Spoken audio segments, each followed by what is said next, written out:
Hello friends, आज के session में डिस्कस करेंगे हेपेटाइटिस के बारे में। आज के सेशन में हम स्पेसिफिकली टाइप बी के बारे में डिस्कस करेंगे।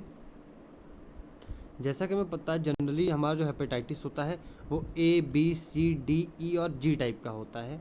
ठीक, इसमें ए ई जो होते हैं ये दोनों हमारे फीकोरल रूट से ट्रांसमिट होते हैं, और हमारे बी सी डी और जी ये चारों हमारे ट्रांसमिट होते हैं ब्लड के रूट से। ठीक है, ये हमारे ब्लड, सीमन, इन सारे फ्लूइड्स के रूट से ट्रांसमिट होता है। अब मैं स्पेसिफिकली आज के सेशन में बात करूंगा टाइप बी के बारे में। अब हम स्टार्ट करते हैं आज का सेशन और एक एक करके सारी चीज़ों को डिस्कस करते हैं। सबसे पहले हम देखते हैं introduction. The term viral hepatitis refers to primary infection of liver by any one of heterogeneous group of hepatitis viruses which consist of type A, B, C, D, E and G।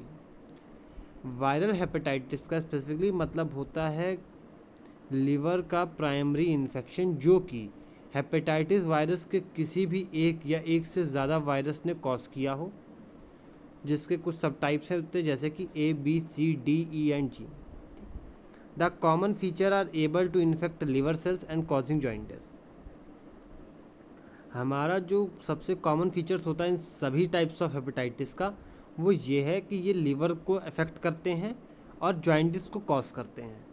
अब हर एक type का अपना एक severity होता है jaundice को cause करने का। ठीक, और जॉइंटिस को हम इक्टरस भी बोलते हैं। इक्टरस का मतलब होता है जॉइंटिस, हम इक्टरिक भी बोलते हैं। ठीक, different types have different serological molecular markers. और ये जितने भी हमने 6 टाइप्स देखे, इन सभी टाइप्स का अपना स्पेसिफिक एक सीरोलॉजिकल और मॉलिक्यूलर मार्कर प्रेजेंट होता है। ठीक है, इन सभी के 6 हैं, 6 का अलग अलग सीरोलॉजिकल और मॉलिक्यूलर मार्कर्स होता है। 6 के 6 होगा अलग अलग। ठीक, अब हम पहले इंसिडेंस के बारे में डिस्कस करते हैं कि हेपेटाइटिस टाइप बी जो है उसका इंसिडेंस रेट क्या है। Over 350 million hepatitis B virus carriers in the world, of whom about 1 million annually die from hepatitis B virus related liver disease।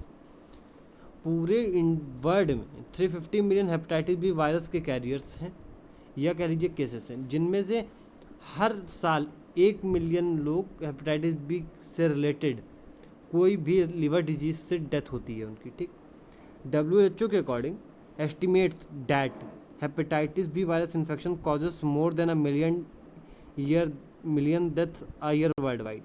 और WHO की रिसर्चेस में भी ये पाया गया है, फाइंड आउट हुआ है हमें कि हेपेटाइटिस बी की वजह से 1 मिलियन से ज़्यादा लोग हर साल अपनी जान से हाथ धो बैठते हैं। ठीक, the prevalence of hepatitis B virus carriers is 10 to 20% in high prevalence areas such as Southeast Asia, China, सब साहारन अफ्रीका। हमारा जो प्रेवलेंस रेट है वो 10 से 20% हाई है इन 3 एरियाज में। सबसे पहला साउथ ईस्ट एशिया, दूसरा चाइना और तीसरा सब साहारन अफ्रीका। इन 3 जगहों पे 9 और दूसरी जगहों से 10 से 20% जो रेट है प्रेवलेंस है हेपेटाइटिस बी वायरस रेट, वो थोड़ा हाई है। ठीक, हमारा हेपेटाइटिस बी में इन्फेक्शंस जो कॉज होते हैं वो कैसे होते हैं। हमारे इन्फेक्शंस में 2 तरीके से होते हैं, एक्यूट एक क्रॉनिक। एक्यूट मतलब हमारे जो 90 से 99% केसेस होते हैं हेपेटाइटिस बी वाले, वो एक्यूट होते हैं, और 1 to 10% केसेस जो होते हैं वो हमारे क्रॉनिक होते हैं। ठीक है, मतलब हम ये कह सकते हैं कि 100 केसेस अगर हम लें तो 100 में से 90 से 99 केसेस हमारे एक्यूट पर्सन के होंगे और 1 से 10 केसेस हमारे क्रॉनिक हो सकते हैं। अब अगर किसी को एक्यूट हुआ है तब तो 1 से 2 मंथ में रिकवरी हो जाती है और मॉर्टेलिटी रेट जो है एक्यूट वाले का बहुत लो है। बट इफ़ अगर किसी को क्रॉनिक हेपेटाइटिस बी हो जाता है तो उसको 2 पार्ट में डिवाइड किया, एक एसिम्प्टोमेटिक कैरियर, दूसरा रिकरेंट क्रॉनिक इन्फेक्शन। मतलब कि जो इंडिविजुअल है उसका जो डिजीज़ है वो ठीक हो गया, उसे नहीं पता है, वो एक एसिम्प्टोमेटिक कैरियर की तरह काम कर रहा है, जो 75% लोग होते हैं।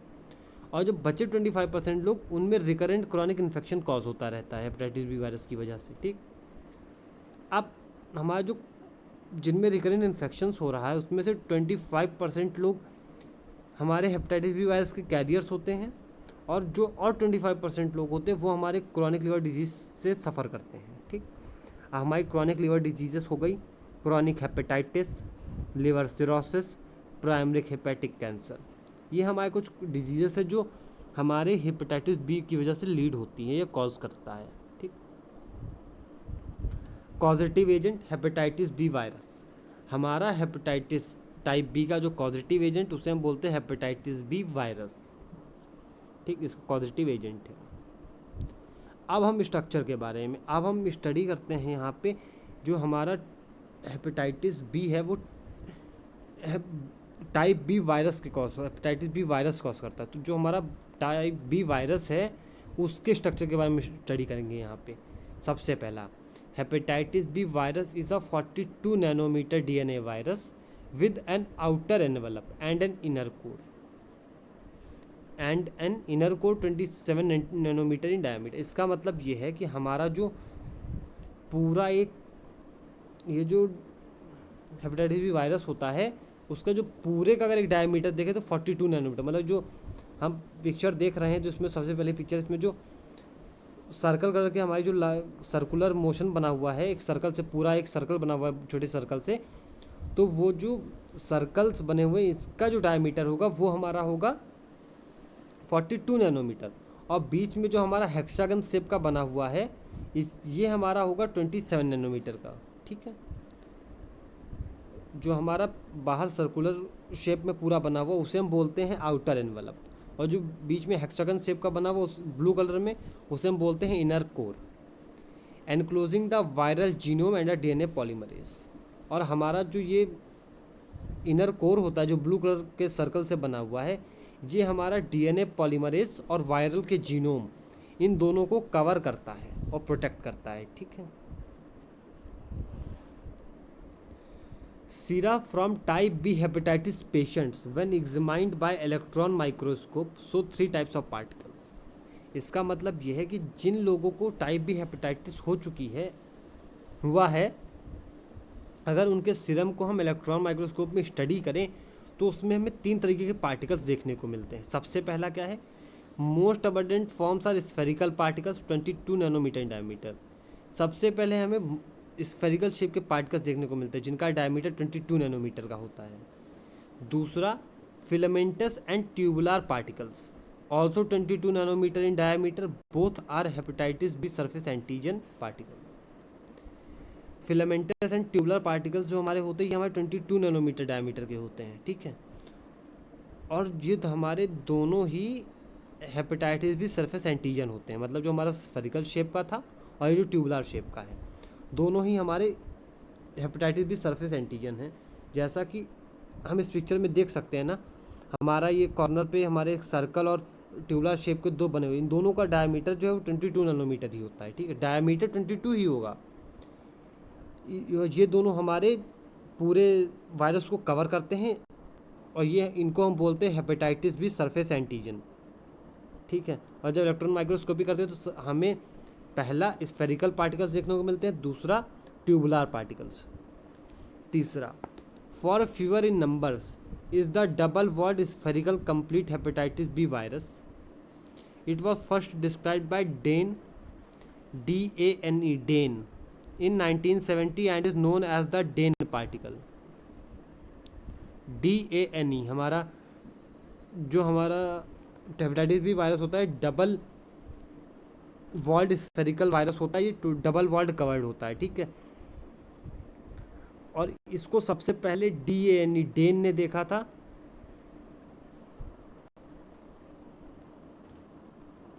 हमारा ये गलत है, हमारा ये सही है DANE डेन। ठीक है,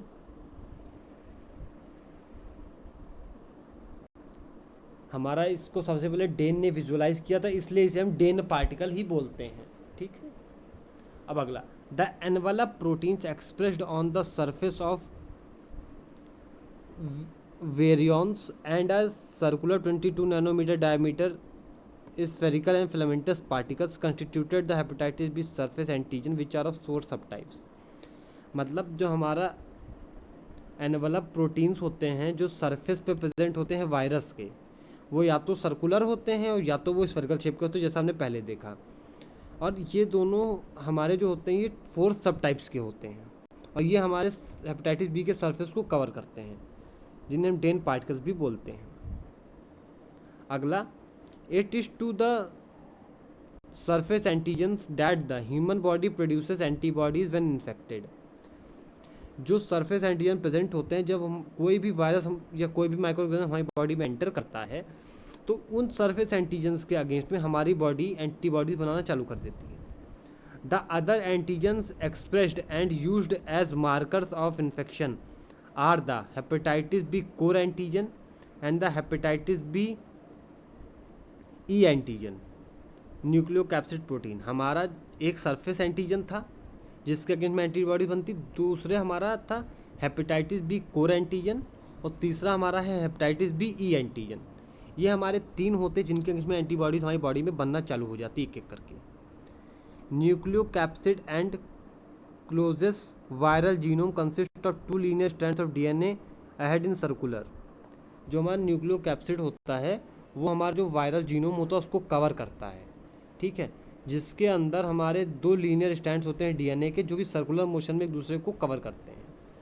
मतलब सर्कुलर मोशन में दोनों एक दूसरे से जुड़े होते हैं डीएनए स्ट्रैंड्स, जो कि हमारे लीनियर स्ट्रैंड्स होते हैं, अलग अलग 2 स्ट्रैंड्स होते हैं जो कि सर्कुलर मोशन में जुड़े होते हैं, और न्यूक्लियोकैप्सिड हमारे वायरल जीनोम को कवर करता है। अब हम देखते हैं रेजिस्टेंस। रेजिस्टेंस का मतलब यहाँ पे है, अब हम देखते हैं रेजिस्टेंस। रेजिस्टेंस का मतलब यहाँ पे हम ये देखेंगे कि जो हमारा हेपेटाइटिस बी वायरस है वो हमारी किन किन चीज़ों को रेजिस्ट करता है, मतलब वो कितना ज़्यादा कौन से इन्वायरमेंट में अडेप्ट कर सकता है जहाँ पे नॉर्मल माइक्रोऑर्गेनिज्म नहीं कर पाते। जैसे कि सबसे पहला, hepatitis B virus is relatively heat stable virus. मतलब ये हीट स्टेबल वायरस का मतलब ये कि हीट को भी रेजिस्ट कर सकता है। अगर किसी चीज़ में हेपेटाइटिस बी वायरस प्रेजेंट है, अगर उसको हम हीट भी कर दें तब भी वो वायरस डेथ नहीं होगा, वो प्रेजेंट रहेगा। Heating at 60 degrees Celsius for 10 hours does not kill the virus but reduce infectivity।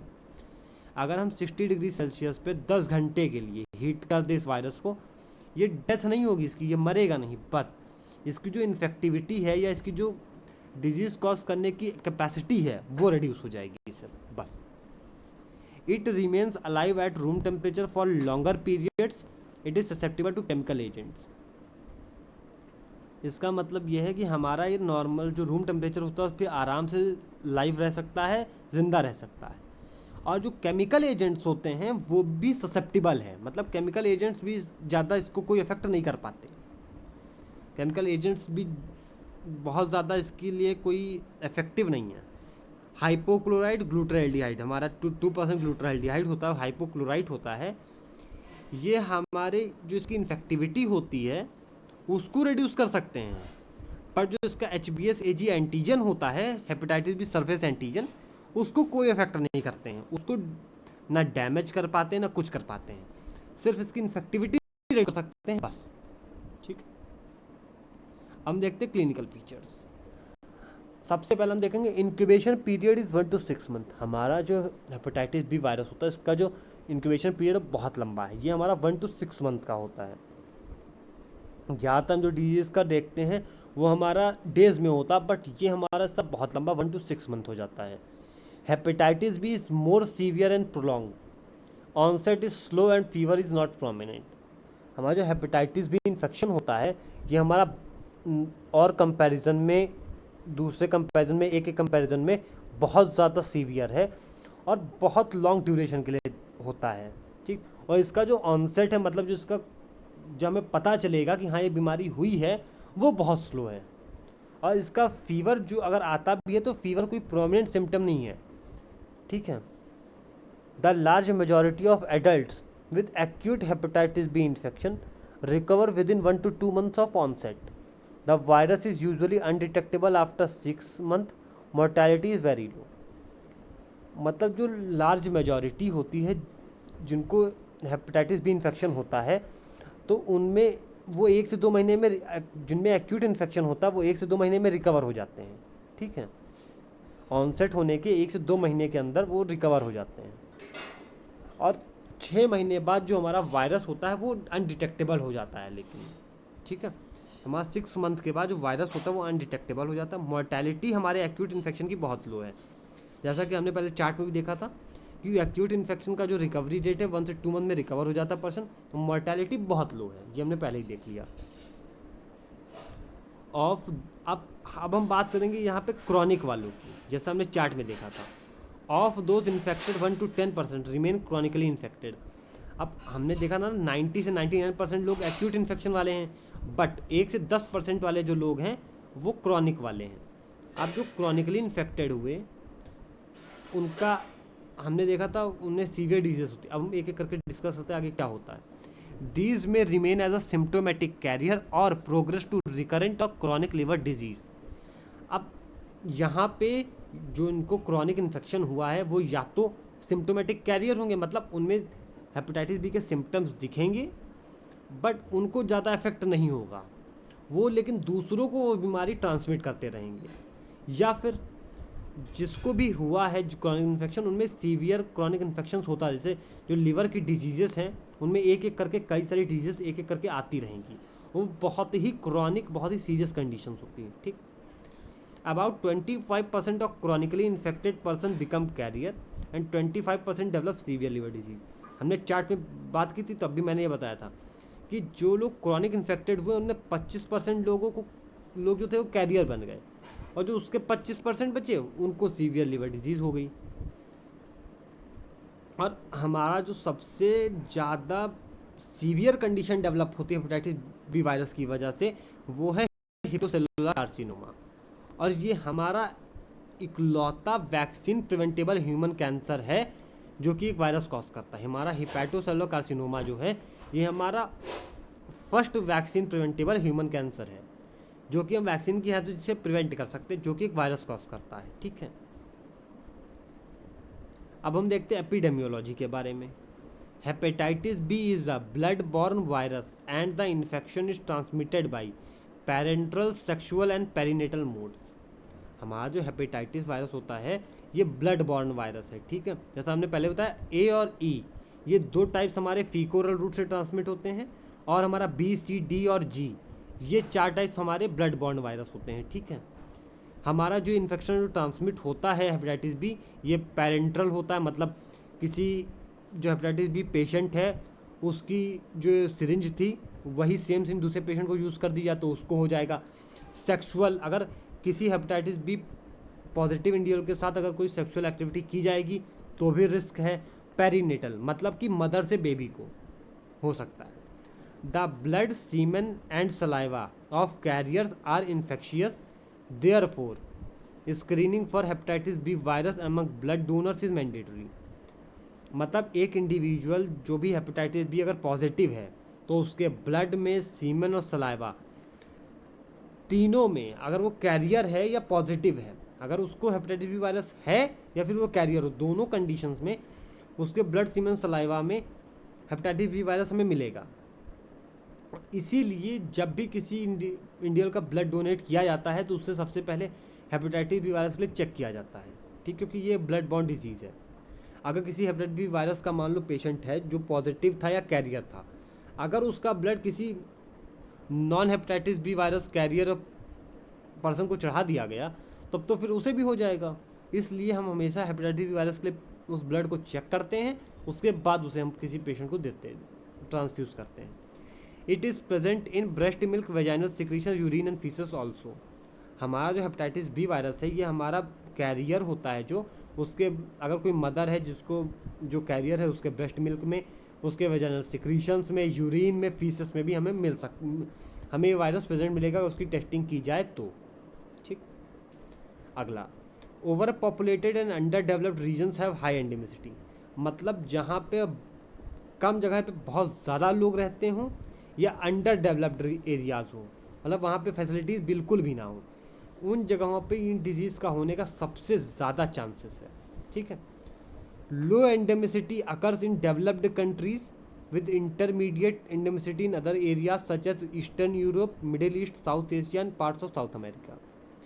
हमारा जो सबसे कम चांसेस है हेपेटाइटिस वायरस एंडेमिसिटी होने का वो हमारा डेवलप्ड कंट्रीज़ में, और जो हमारा इंटरमीडिएट है मतलब जो मिडिल में आते हैं वो हमारे आ जाते हैं eastern Europe, Middle East, South Asia and parts of South America.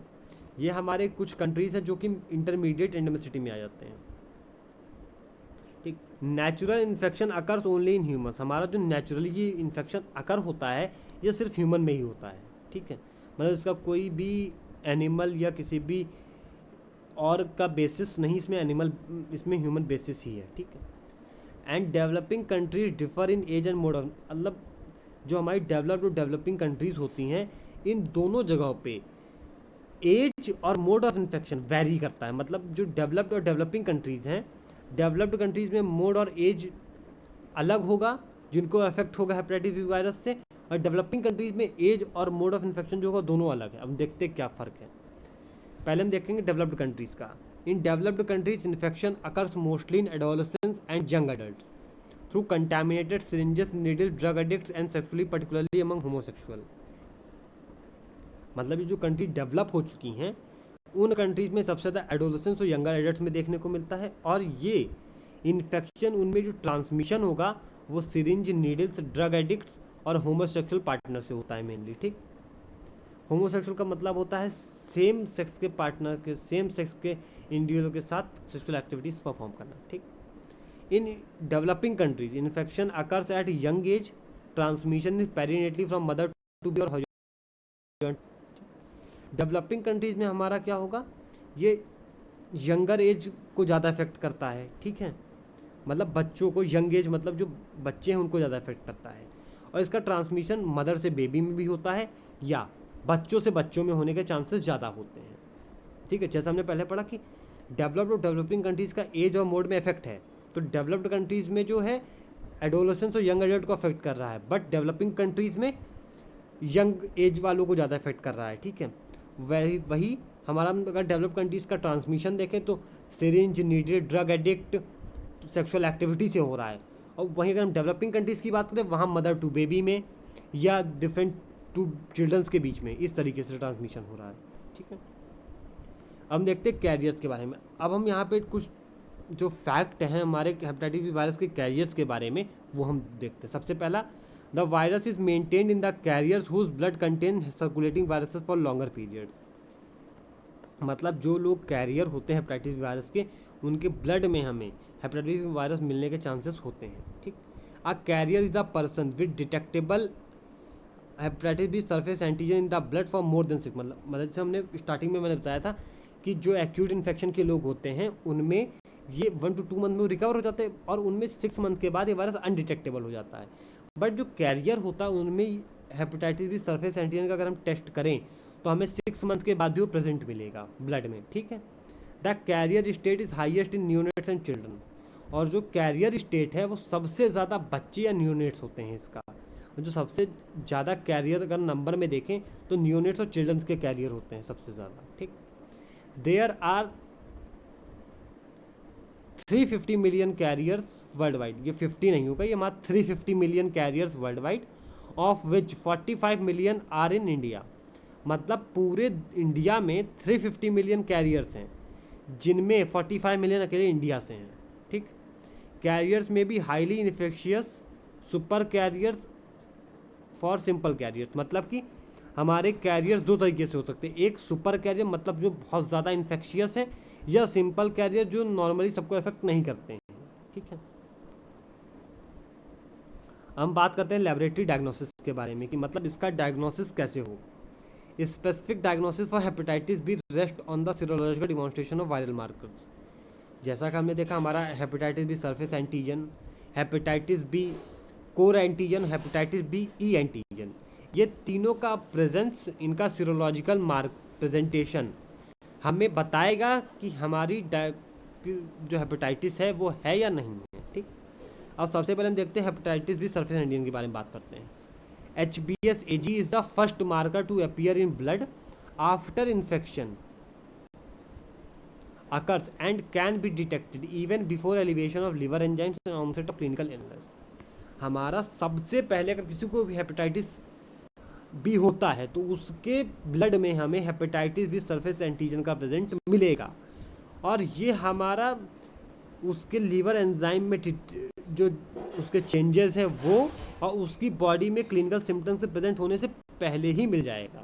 ठीक, मतलब हमें अगर किसी को हेपेटाइटिस बी हुआ है तो सबसे पहले हमें जो चीज़ उसकी बॉडी में मिलेगी वो होगा हेपेटाइटिस बी सरफेस एंटीजन की प्रेजेंस। ठीक, हम ये कहेंगे, कंक्लूजन सिंपल सी भाषा में ये कहना है हमारा। ठीक, it remains in circulation throughout the icteric for symptomatic course of the disease. और वो वायरस हम पर्सन की बॉडी में throughout the course of disease रहता है, मतलब जब तक वो डिजीज की बॉडी में रहेगी तब तक वो वायरस की बॉडी में फ्लोट करता रहेगा, सर्कुलेट करता रहेगा। इन typical case it disappears about 2 months of start of clinical disease.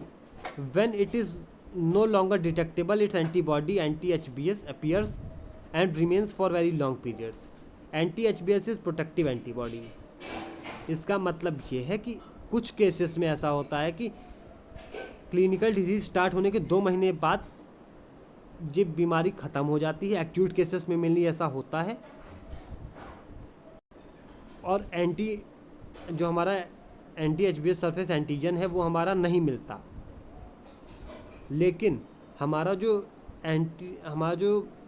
HBs surface antigen है, हेपेटाइटिस बी सरफेस एंटीजन, उसके खिलाफ जो एंटीबॉडी है वो हमारे इंडिविजुअल के ब्लड में लॉन्गर टाइम पीरियड के लिए मिलेगी। और हमारा ये प्रोटेक्टिव एंटीबॉडी है इंडिविजुअल को जो प्रोटेक्ट करती है लाइफ लॉन्ग फिर हेपेटाइटिस बी से। ठीक है, Hepatitis B core antigen is not demonstrable in circulation because it is enclosed within the hepatitis B surface antigen coat, but its antibody anti-HBC cover appears in serum a week or 2 after the appearance of hepatitis B surface antigen. जैसा कि हमने discuss किया कि हमारा hepatitis B जो surface antigen है वो सबसे पहले आता है, और जो हमारा हेपेटाइटिस बी कोर एंटीजन होता है ये हमारा ब्लड में डिटेक्ट नहीं हो पाता, क्योंकि हमारा जो हेपेटाइटिस बी सरफेस एंटीजन होता है वो कोर एंटीजन को कवर करके रखता है, इस वजह से। ठीक है, और बट हमारा हेपेटाइटिस बी कोर एंटीजन की एंटीबॉडी जो होती है एंटी एचबीसी, वो हमें जो सरफेस एंटीजन उसकी एंटीबॉडी के 1 से 2 हफ्ते बाद मिल जाती है। ठीक, it is there for the earliest antibody marker to be seen in blood long before anti HB और एंटी एचबीएस। और हमारा जो सबसे पहले एंटीबॉडी मार्कर दिखता है ब्लड में वो यही है, जो कि एचबी और एचबीएस के मुकाबले ज़्यादा टाइम तक टिकता है। ठीक है, एज एंटी एचबीसी remains life long useful indicator of infection with HBV. और हमारा एचबीएस जो था वो कुछ महीनों में डिसअपियर हो जाएगा, अनडिटेक्टेबल हो जाएगा, बट हमारा जो हेपेटाइटिस बी कोर एंटीजन की एंटीबॉडी है वो लाइफ लॉन्ग प्रोटेक्ट करेगी इंडिविजुअल को एंटीबॉडी, और उसे ये यूजफुल इंडिकेटर होगा कि उसे कभी हेपेटाइटिस बी वायरस का इन्फेक्शन हुआ था। ठीक, हाँ, जो हेपेटाइटिस बी सरफेस एंटीजन की एंटीबॉडी है वो कुछ महीनों में डिसअपियर हो जाएगी, अनडिटेक्टेबल है, जिसे हमने पहले पढ़ा, बट जो इसकी एंटीबॉडी कोर एंटीजन की है वो प्रेजेंट रहेगी लाइफ लॉन्ग।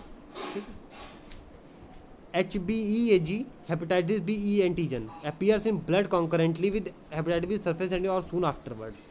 हमारा जो सरफेस एंटीजन के साथ ई एंटीजन प्रेजेंट रहेगा या फिर उसके कुछ दिन बाद प्रेजेंट हो जाता है। ठीक, circulating HBeAg is an indicator of active intrahepatic viral replication and the presence in blood of DNA polymerase hepatitis B virus DNA and virions reflecting high infectivity.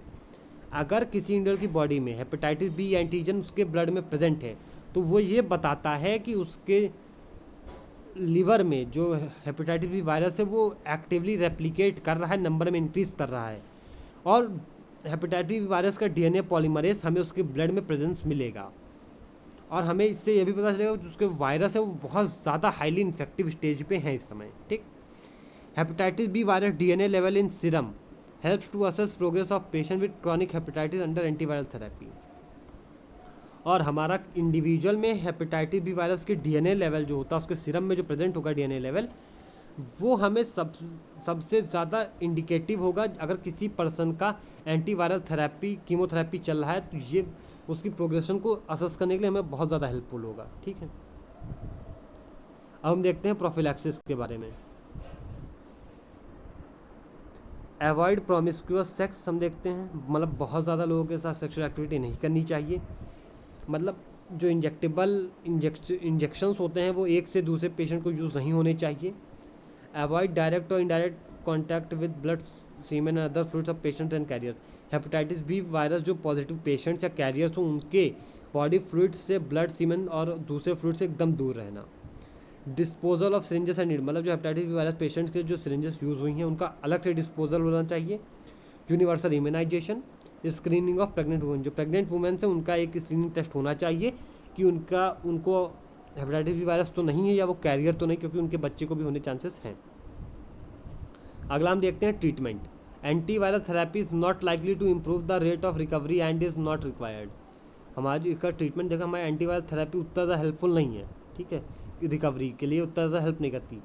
हमारा हेपेटाइटिस बी के मैनेजमेंट के लिए हम सबसे ज़्यादा यूज़ करते हैं लेमिफ्यूडिन, tenofovir and एडिफोविर, क्योंकि ये हमारा जो वायरस का रेप्लिकेशन है उसको सप्रेस कर देते हैं, ठीक है। अब हम देखते हैं इम्यूनाइजेशन। हमारा इम्यूनाइजेशन दो तरीके का, एक एक्टिव एक पैसिव। एक्टिव इम्यूनाइजेशन में क्या होता है, हम हेपेटाइटिस बी की जो एंटीबॉडी होती है बाहर से उसे इंसर्ट कर देते हैं इंट्रामस्कुलरली, हम उसे डेल्टॉइड में या फिर बच्चों में एंटीरियर आस्पेक्ट में दे देते हैं, 0, 1 एंड 6 मंथ पे देते हैं। और इसकी जो बूस्टर डोज है वो हम 5 ईयर्स पे देते हैं, ठीक है, 2 ईयर्स या 5 ईयर्स, 1 ईयर या 5 ईयर्स पे इसके हम बूस्टर डोज देते हैं, ठीक है। और जो पैसिव इम्यूनाइजेशन होता है इसमें हम hyper immune hepatitis B immunoglobulin HBIG, हम जैसे ही किसी को इन्फेक्शन हुआ हो तुरंत हम उसे HBIG से एक्सपोज करवाते हैं या एडमिनिस्टर कर देते हैं उसे तुरंत HBIG से प्रोटेक्ट करने के लिए, ठीक। अब आज का सेशन यही पेंड करते हैं। Thank you.